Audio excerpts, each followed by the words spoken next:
سلام، خیلی خوش اومدی به یه ویدیو دیگه.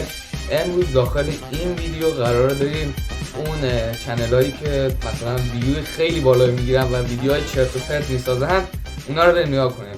اما قبل از اون که بریم اونا رو نگاه کنیم خواستم یه چیزی بهتون بگم که واقعا همه جایی که شما هستین دیگه خب کامنت های قبلی ویدیوهای قبلی نشستم خوندم واقعا ترکوندی، یعنی بدون هیچ شکی ترکوندی. یعنی منی که واقعا داشتم کامنت ها رو میخوندم به چند تا از کامنت ها برخوردم، واقعا حال کردم.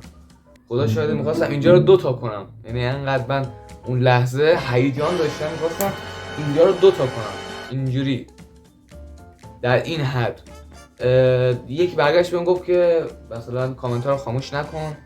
من چون راستیتش دیگه خواب میترسیدم که مثلا یکی بیاد بد بگه داخل کامنت ها. از اولی ویدیو، از موقعی که من شروع کردم 5 ماه پیش تا همین الان من کامنت ها رو بسته بودم و هیچ چیزی دریافت نمی‌کردم. وقتی که بعد از این جنگ من دوباره شروع کردم ویدیو گذاشتن، کامنت ها رو باز کردم که دیگه هر کس دلش میخواد هر چیزی دلش میخواد بگه، دیگه مهمم نبود واسم.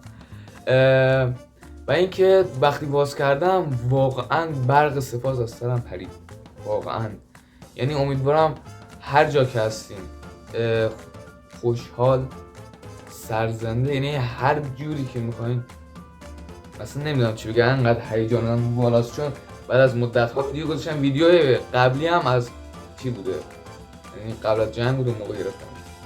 هر جا که هستین تنتون سلامت باشه، امیدوارم که خوشحال باشین و در آرزو میکنم برای تمام ایران و اون کسایی که دارن این ویدیو رو میبینن به خصوص اینکه از این غم در بیایم و واقعا این از ته دلم میخوام و دیگه هم نمیتونم کاری کنم چون چیزی از دستای من بر نمیاد متاسفانه. اما من وقتی که دارم میبینم اینا رو دیگه نمیتونم چیزی بگم. خب میریم سراغ ویدیو. یه خانومه هست دیگه، خب کلا یه خانومه، یعنی از یه چنل من اینا رو گرفتم. یه خانومه هست با یه گربه فکر کنم داره، یه گربه داره مثلا میشینه یه فیلمای درست میکنه که مثلا انگار سوم شخصه، مثلا اون گربه هم داره یه حرکاتی انجام میده و واقعا یه چیزی پشمام ریخت. آجی یارو داره با کامنت با همین مثلا ویدیو چرت و پرت داره ویوی میلیونی میگیره، لایک های میلیونی داره میگیره. یارو هم خارجیه. پس بریم ویدیوش ببینیم.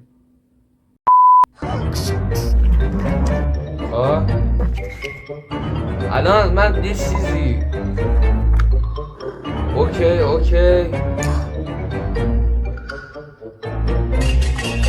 خب همین ویدیو که الان شما دیدین دیگه، خب همین که الان من اینجا دارم میذارمش، همین که الان اینجا گذاشتم، همین الان من میخوام بدانم مگه اون مثلا همون پت چیه، همون یا که اسم چیه، گربه، همون گربه مگه مرغ میخوره؟ گربه مرغ میخورن.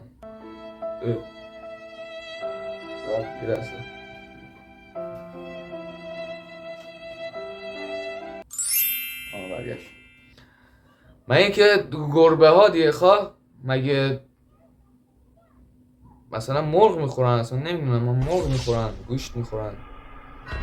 آجی این اتصالی کرد بیرازه، امیدوارم که خراب نشه. مگه چجوری داستانش نمیدونم. فقط یه چیزی، الان تو اومد باز کردی اون کتاب باز کردی، بعد به گربه گفتی، گربه فهمید اینجوری کرد، بعد گرفت خورد. این من احساس کنم گوشه مصنوعی اون نیست. خب بریم ویدیو بعدی. پاد رفت زیر گربه. اوکی غذا بهش دادی.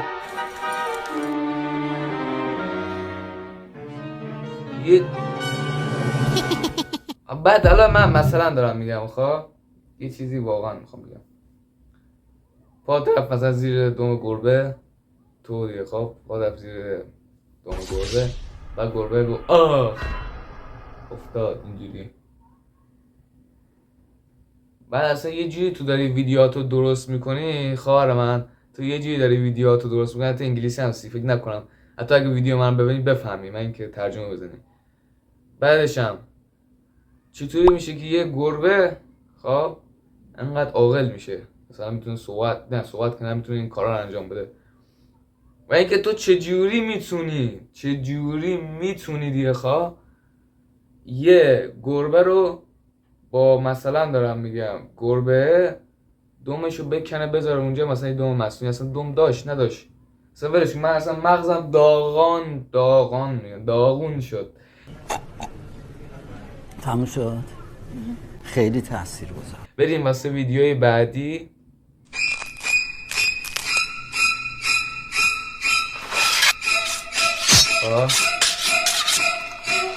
گربه ترسید، او یه اصلا کرده هاجی گربه است، گربه فرار میکنه. و یه سوالی هم من این وسط دوباره برام وجود میاد، شرمنده فقط این که بیا از اینجا برم بیرون، این که مثلا این چرت و پرتا رو واقعا مردم میشن نگاه میکنن، اون چنل هایی که مثلا ویوی خیلی بالایی میگیرن و ویدیوهای چرت و پرت نیست.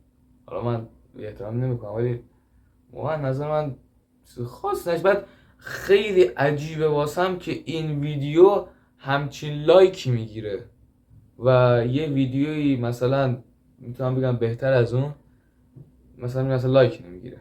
یه ویدیو مثلا یکی میسازه خیلی خوبه اصلا لایک نمیگیره، بعد یکی چرت و پرت میسازه بعد مثل این لایک میگیره. بعد یه سوال، چرا انقدر گربه تو باهوشه؟ ما گربه داریم اینجا، چنگیز اسمش، کوره، چشم نداره، بعد خدا لنگ هم میزنه، 4-5 تا بچه داره. اون بنده خدا کمر شکسته است، خدا زاده است، اصلا طوله هاشم هر روز این ور میبینیم. او چطور این کار نمیکنه؟ بعد پدر تو این کار میکنه، گربه تو این کار میکنه. من نمیفهمم داستان تو چیست این وسط که داری این گربه رو چجوری داری تو کنترلش میکنی، اینجوری کنترلش میکنه که اون به چیزی که تو میخوای چی میکنه، فرار میکنه. دو تا صورت داره، یا ای آی که هوش مصنوعی که احتمال زیاد میگم، یا اگه واقعی باشه واقعا گربه رو تو ببری جایی مثلا دانشمندا آزمایش میکنن اونجا ببر بگو که یه گربه دارم رو پایی میزنن، خدا شاهده، بگو یه گربه دارم رو پایی میزنن، اونا میگن گربه تو رو پایی میزنن، بگو آره گربه ما پایی میزنن، که خیلی هم باهوشه. بلکه من نفهمم چی گفت. خب بریم ویدیو بعدی. خب یه آیفون اجاره گربه تایپ کرد، گربه داره مینویسه، گربه داره کار میکنه. حاجی من واقعا نفهمیدم یا شما هم همینجورین، من واقعا یا نفهمیدم یا من اینجوریم یا شما هم الان همینجورین. این آخرین ویدیو بود چون از این چنل من خیلی نتونستم ویدیو در بیارم، ویدیوهای زیاد بود ولی برای دانلود کردن از اینستاگرام بود. فقط همین داد. عجیبه چرا اصلا همچین چیزی باشه.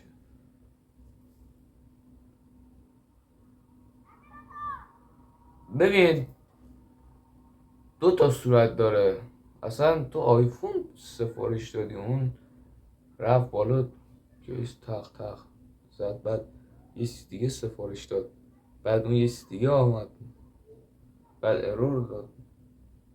آجی من که نفهمیدم راستیتش، بس ولش کن. خیلی ممنون اگه تا آخرش نگاه کردین. اون چیزی که اولش گفتم که واقعا بهم انرژی میدین هر جایی که هستین. امیدوارم تنتون سلامت باشه، قصه هیچی نخورین، همه چی درست میشه. اینو من نمیگم و همه دارن میگن که امید داشته باشین، امید از دست ندین. زبونم دوباره گرفت. خیلی خوش اومد و اولش میگفتم لایک کامنت سابسکرایب فراموش نکنید. نمیدونم امروز یه روزایی دیگه خواب از زبونم میگیره، نمیدونم چرا امروز هم این روزاست. بعد بزنید لایک کامنت سابسکرایب بزنید. خدافظ.